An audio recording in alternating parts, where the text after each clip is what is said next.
Assalamualaikum warahmatullahi wabarakatuh. Saya Asma Yuni binti Azahar. Saya Nur Alia Natasha binti Nazri. Kami akan mempersembahkan dokumentari yang bertajuk Implikasi Konflik Persempadanan dan Tuntutan Bertindih terhadap Malaysia.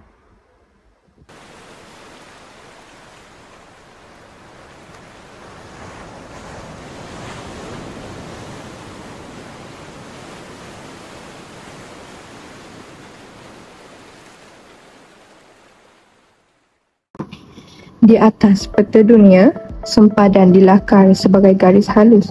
Namun, dalam realiti geopolitik, garis itu menentukan kuasa, hak dan identiti sesebuah negara. Garis yang kelihatan tipis itu sebenarnya memisahkan kedaulatan, menentukan hak eksploitasi sumber alam dan menjadi asas kepada keselamatan nasional.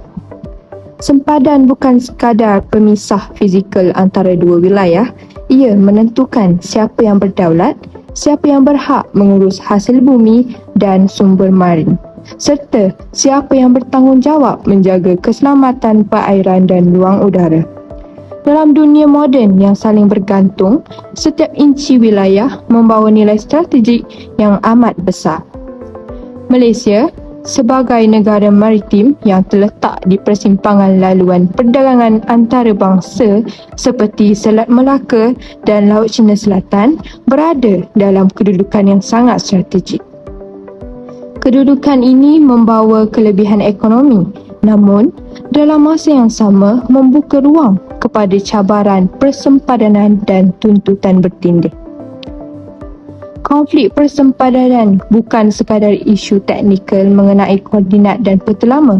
Ia melibatkan tafsiran sejarah, dokumen perjanjian kolonial, prinsip undang-undang antarabangsa serta kepentingan geopolitik serantau.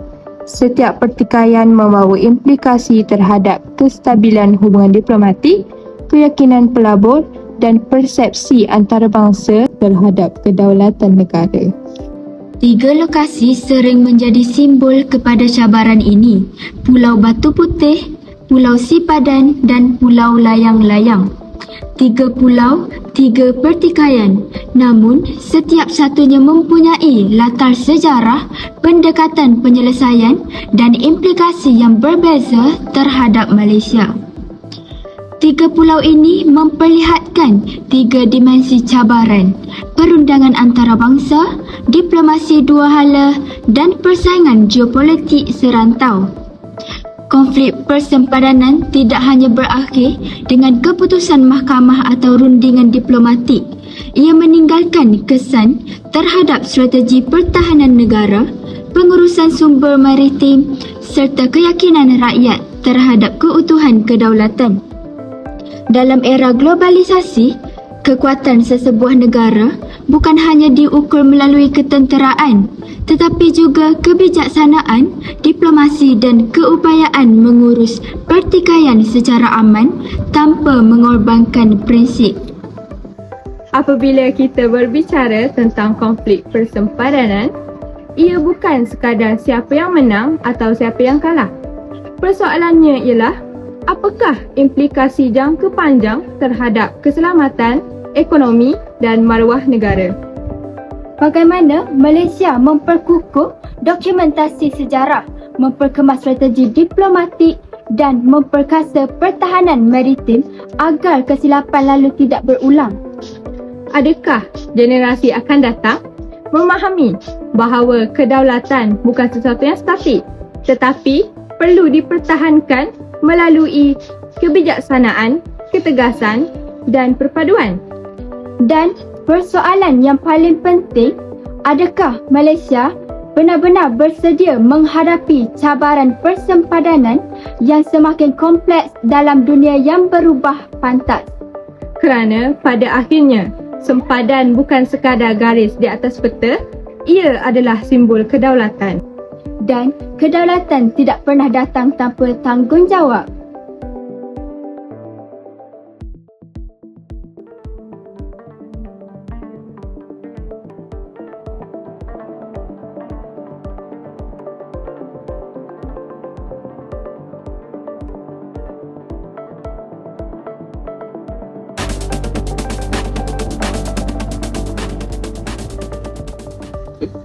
Pulau Batu Putih, sebuah pulau kecil berbatu yang kelihatan tidak signifikan pada pandangan pertama, sebenarnya terletak di pintu masuk Selat Johor. Laluan air menjadi nadi perdagangan dunia sejak berabad lamanya. Kedudukannya yang strategik menjadikan pulau ini penting bukan sahaja dari sudut keselamatan maritim tetapi juga dalam konteks ekonomi kerana pengawalan laluan ini memberi kelebihan terhadap pergerakan kapal perdagangan antarabangsa. Pertikaian antara Malaysia dan Singapura bukan sekadar isu tanah atau batuan semata-mata. Ia berpunca daripada tafsiran sejarah, pentadbiran rumah api Hotspur dan dokumentasi pentadbiran kolonial yang kadangkala saling bercanggah. Setiap surat rasmi, catatan peta dan tindakan pentadbiran terdahulu menjadi bahan bukti yang diteliti secara mendalam. Pada tahun 2008, Mahkamah Keadilan Antarabangsa membuat keputusan bahawa Batu Putih adalah milik Singapura. Keputusan ini menegaskan bahawa pertikaian kedaulatan tidak diukur berdasarkan saiz fizikal kawasan semata-mata. Pulau ini mungkin kecil, tetapi impaknya terhadap undang-undang antarabangsa, diplomasi serantau dan persepsi rakyat adalah besar. Mahkamah meneliti dengan teliti tindakan pentadbiran lampau termasuk surat rasmi tahun 1953 yang dianggap sebagai pengakuan tidak langsung bahawa Johor tidak menuntut pulau tersebut. Dalam undang-undang antarabangsa, tindakan dan kenyataan rasmi walaupun kecil atau tersirat membawa implikasi jangka panjang. Diam atau kegagalan mempertahankan tuntutan kedaulatan boleh ditafsirkan sebagai persetujuan. Sebuah pengajaran penting bagi setiap negara yang ingin menjaga haknya. Kes ini juga menyoroti kepentingan rekod sejarah yang lengkap dan konsisten. Ia menunjukkan bahawa pertahanan kedaulatan bukan sekadar soal kekuatan ketenteraan tetapi memerlukan ketelitian dalam dokumentasi, pemahaman sejarah dan kesediaan untuk mengambil tindakan diplomatik tepat pada masanya. Implikasi keputusan ini melangkaui sempadan fizikal. Ia mempengaruhi persepsi rakyat terhadap kedaulatan negara, hubungan diplomatik Malaysia-Singapura serta kawalan terhadap perairan strategik yang menjadi tulang belakang keselamatan maritim. Batu Putih adalah peringatan bahawa dalam diplomasi dan kedaulatan, setiap dokumen, surat dan tindakan pentadbiran boleh menjadi penentu nasib negara di arena antarabangsa. Kes Batu Putih mengajar kita bahawa mempertahankan kedaulatan tidak semestinya tentang memiliki tentera yang kuat atau mengawal tanah luas. Ia adalah tentang kejelian, kesedaran sejarah dan pengurusan dokumentasi dengan cermat. Setiap tindakan yang kita ambil atau sebaliknya yang kita abaikan boleh memberi kesan jangka panjang terhadap kedaulatan negara. Kita perlu bertanya kepada diri sendiri, adakah Malaysia terus menguruskan warisan sejarah dan dokumen negara dengan sebaiknya? Apakah kita bersedia menghadapi cabaran sempadan lain yang mungkin muncul pada masa hadapan?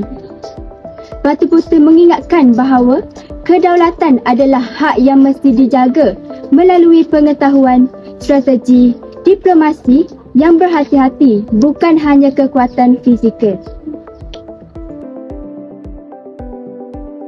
Di mana Pulau Sipadan? Pulau Sipadan terletak di bahagian timur negeri Sabah. So daripada negeri Sabah tu dia yang belah kanan. Tapi dia jadi pertikaian di antara Malaysia dengan Indonesia. Sebab Pulau Sipadan ni pun dia bukan saja hampir dengan negeri Sabah, tapi dia juga sebenarnya lebih hampir dengan Kalimantan di Indonesia.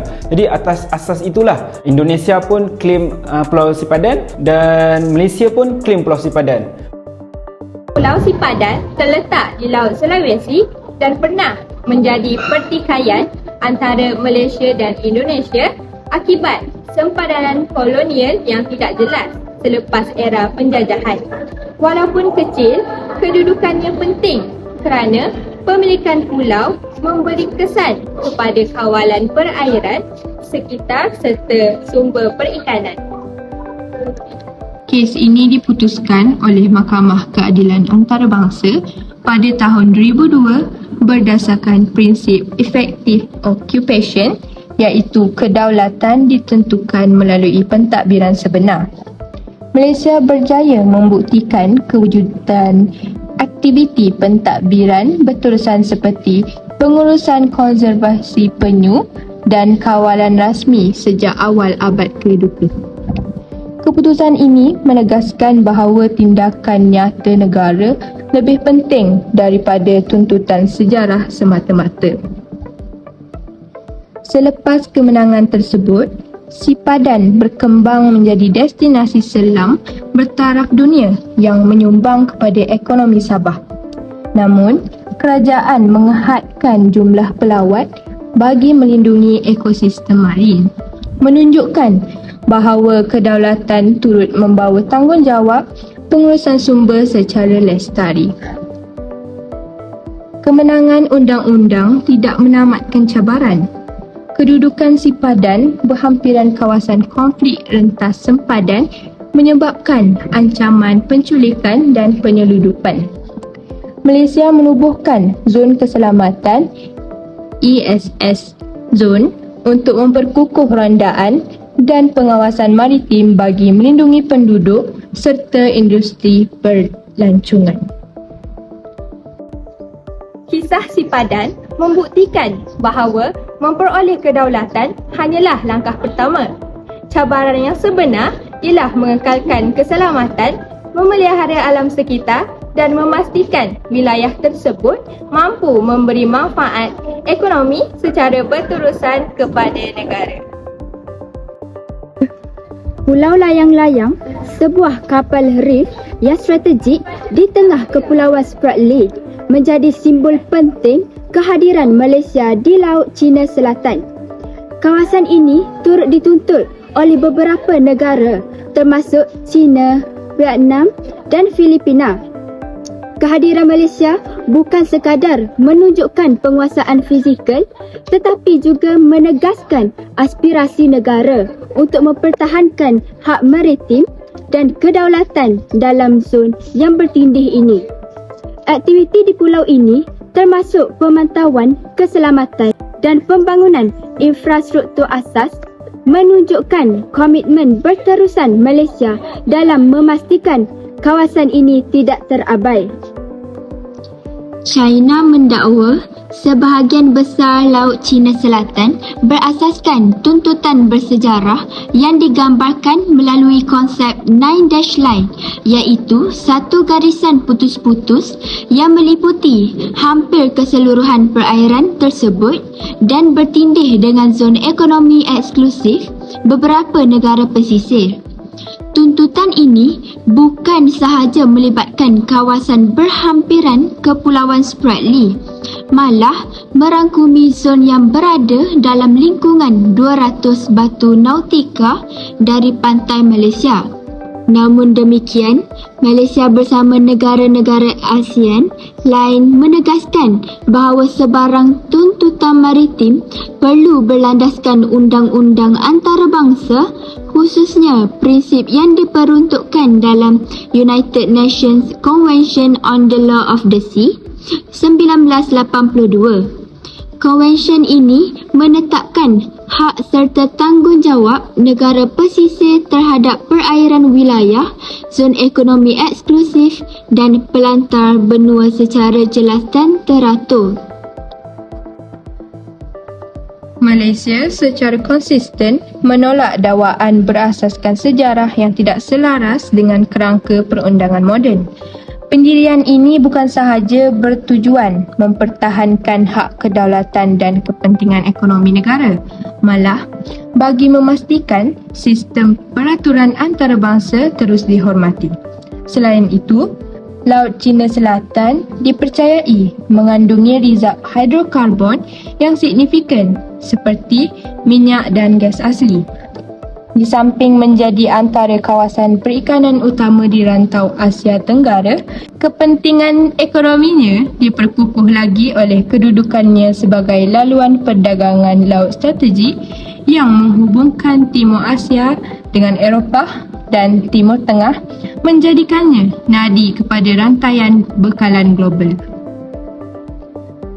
Pertindihan tuntutan ini memberi implikasi langsung terhadap hak eksplorasi dan eksploitasi sumber asli, termasuk operasi cari gali minyak dan gas oleh syarikat tempatan. Dalam masa yang sama, ia turut meningkatkan risiko ketegangan keselamatan maritim seperti kehadiran kapal pengawal pantai asing, rondaan ketenteraan dan insiden pencerobohan perairan. Oleh itu, isu ini bukan sekadar pertikaian wilayah, tetapi juga melibatkan dimensi ekonomi, keselamatan dan kestabilan geopolitik serantau. Malaysia menegaskan bahawa sebarang penyelesaian harus dicapai melalui dialog, rundingan dan penghormatan terhadap undang-undang antarabangsa demi mengekalkan keamanan dan kestabilan Laut Cina Selatan. Malaysia mengamalkan dasar diplomasi yang sederhana dan berhati-hati. Kita mengekalkan kehadiran fizikal di kawasan ini, namun sentiasa mengelakkan sebarang tindakan konfrontasi yang boleh menimbulkan ketegangan. Dasar ini bukan sahaja penting untuk melindungi kepentingan maritim negara, tetapi juga memastikan hubungan serantau dengan rakan-rakan ASEAN dan kuasa global tetap harmoni dan stabil. Pendekatan ini menekankan keseimbangan antara mempertahankan kedaulatan dengan mengekalkan kerjasama diplomatik di rantau yang kompleks ini. Tiga kes ini menyampaikan pelbagai pengajaran penting kepada Malaysia dalam menguruskan isu kedaulatan negara. Kes Pulau Batu Putih menunjukkan betapa kritikalnya dokumentasi rasmi, rekod pentadbiran dan konsistensi pendirian kerajaan dalam mempertahankan tuntutan wilayah. Dalam pertikaian antarabangsa, bukti bertulis seperti surat menyurat dan tindakan rasmi boleh menjadi penentu kepada keputusan mahkamah. Kes ini mengingatkan bahawa pengurusan arsip negara dan kejelasan dasar luar merupakan aset strategik negara. Manakala, kes Pulau Sipadan pula menegaskan kepentingan pentadbiran berterusan atau efektivitas. Malaysia berjaya membuktikan kawalan efektif melalui aktiviti pemuliharaan, penguatkuasaan dan kehadiran pentadbiran yang konsisten. Ia menunjukkan bahawa kedaulatan bukan sekadar dakwaan sejarah tetapi perlu dizahirkan melalui tindakan nyata dan berpanjangan. Sementara itu, Pulau Layang-Layang mencerminkan cabaran geostrategik moden yang lebih kompleks. Kedudukannya dalam kawasan Laut Cina Selatan yang dipertikaikan melibatkan banyak negara serta kepentingan kuasa besar. Isu ini bukan sahaja berkaitan undang-undang tetapi juga keseimbangan kuasa, keselamatan maritim dan kepentingan ekonomi. Justeru, Malaysia perlu menggabungkan diplomasi, undang-undang antarabangsa dan kesiapsiagaan pertahanan dalam menghadapi cabaran ini. Implikasi konflik persempadanan melangkaui persoalan geografi semata-mata. Dari sudut politik, ia memberi kesan langsung kepada kepercayaan rakyat terhadap kerajaan. Isu kedaulatan sering dikaitkan dengan maruah negara dan ketegasan kepimpinan. Setiap keputusan atau tindakan dalam mempertahankan wilayah akan dinilai oleh rakyat dan boleh mempengaruhi kestabilan politik domestik. Dari sudut ekonomi, kawasan yang dipertikaikan lazimnya mempunyai nilai strategik sama ada dari segi sumber petroleum, perikanan maupun pelancongan. Ketidakpastian sempadan boleh menjejaskan pelaburan, eksplorasi sumber serta keselamatan laluan perdagangan. Bagi negara seperti Malaysia yang bergantung kepada perdagangan maritim, kestabilan sempadan laut amat penting untuk menjamin kelangsungan pertumbuhan ekonomi. Dari aspek keselamatan dan psikologi nasional, konflik persempadanan meningkatkan keperluan kehadiran ketenteraan dan penguatkuasaan yang lebih kukuh, sekaligus melibatkan kos pertahanan yang tinggi.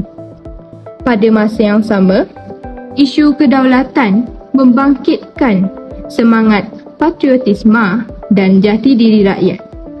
Namun, sentimen ini perlu diurus secara rasional agar tidak menjejaskan hubungan diplomatik serantau.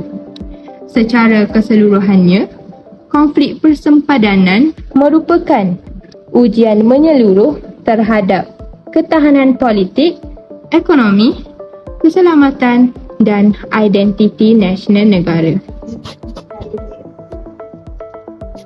Konflik persempadanan membuktikan bahawa kedaulatan tidak kekal tanpa usaha. Ia dipertahankan dengan dokumentasi yang tepat, diplomasi strategik, keupayaan pertahanan dan kesatuan rakyat.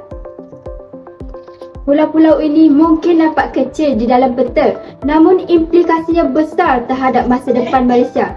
Kedaulatan bukan sesuatu yang diwarisi, tetapi ia merupakan sesuatu yang perlu dipertahankan. Itu saja daripada kami. Sekian, terima kasih.